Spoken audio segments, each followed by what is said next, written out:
the reasons we're pushing for so many sanctions, do we think more sanctions are going to work on North Korea? Not necessarily, but what does it do? It cuts off the revenue that allows them to build ballistic missiles.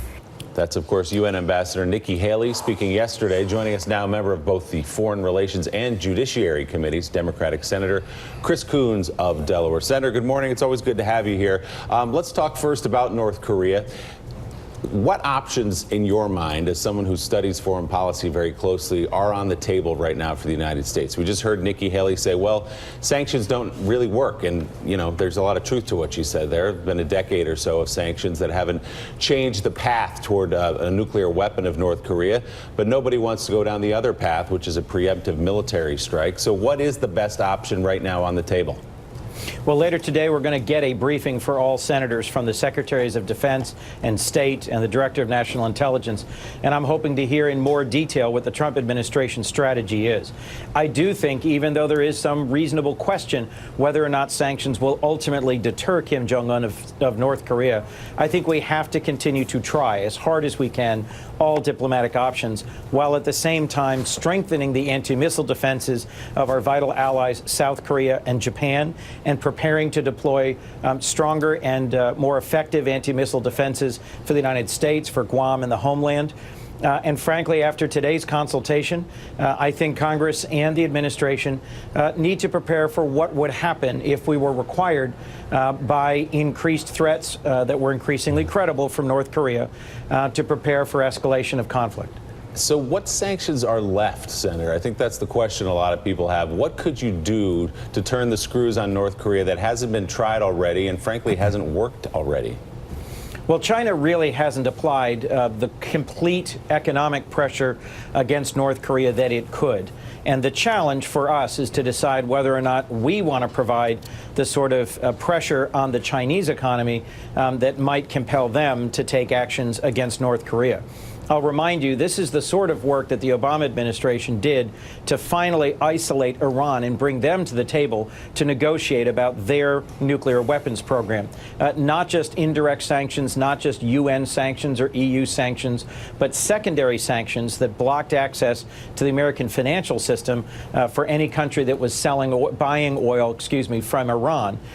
We've got one major trading partner for North Korea, a very isolated country, and that's China. And given the complex web of economic ties between China and the United States, we'd have to hesitate to really tighten the screws on China, because it would have consequences for us. But China's not yet fully pulling everything that they could to affect North Korea. So more pressure from China, but you did mention a minute ago that the United States has to start preparing for the possibility of an escalation, a military escalation. As someone who sees information the rest of us don't have access to, as somebody who knows these issues well, how concerned are you right now that there could be a military conflict with North Korea? More concerned than you've been in the past? I am more concerned than I've been in the past. And this is a moment for the Trump administration to focus, to communicate closely with our allies, not to stoke needless divisions between the United States and South Korea over trade issues or with China over other issues. We need to really focus. We've got the cleanup from Hurricane Harvey ongoing in Texas. We've got Hurricane Irma bearing down on Florida. We've got a dozen other important issues in front of us here in the Senate.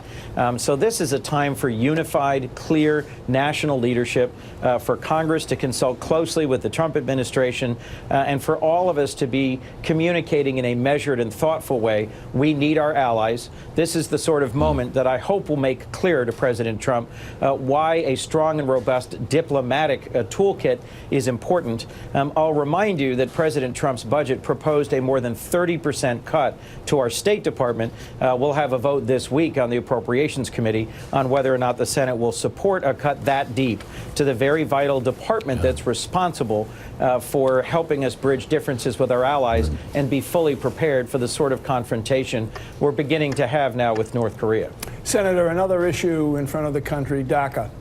Yesterday, there was a protest on Fifth Avenue in front of the place where Donald Trump once lived, literally in the clouds, Trump Tower.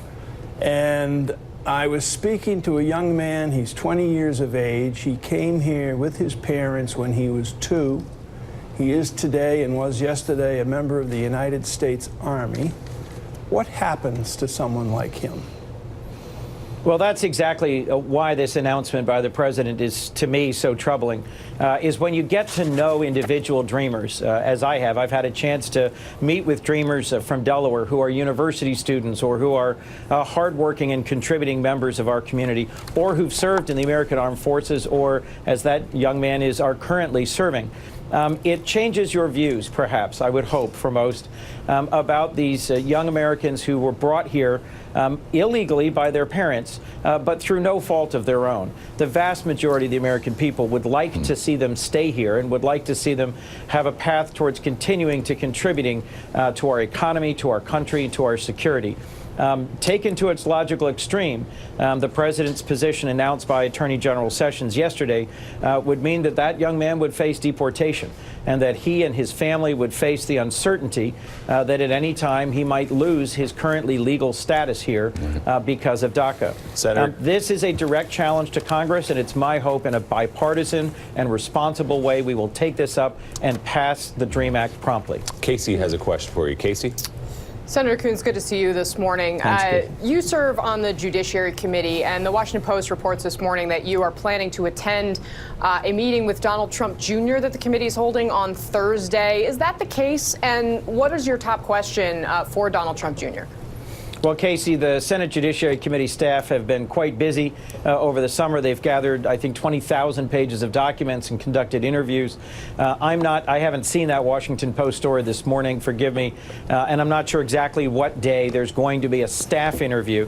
What I'm most looking forward to is the chance to ask questions in an open hearing. I do expect that at some point this month, the Judiciary Committee will have an open hearing where Donald Trump Jr. and Paul Manafort and perhaps Glenn Simpson will be testifying in front of us. That's more important, frankly, than the staff interview that will be conducted soon, because that gives us an opportunity to have on-the-record questioning of these principals who were actively involved in the meeting with folks who claimed they were bringing information about Hillary Clinton to a core group of the Trump campaign team members in the summer of 2016. What a busy few weeks ahead of you. Senator Chris Coons, we appreciate you coming by as always. Thank you. Thank you. Still ahead, we're joined exclusively by Senator Tom Cotton. He says he's optimistic Congress can pass immigration policy. Plus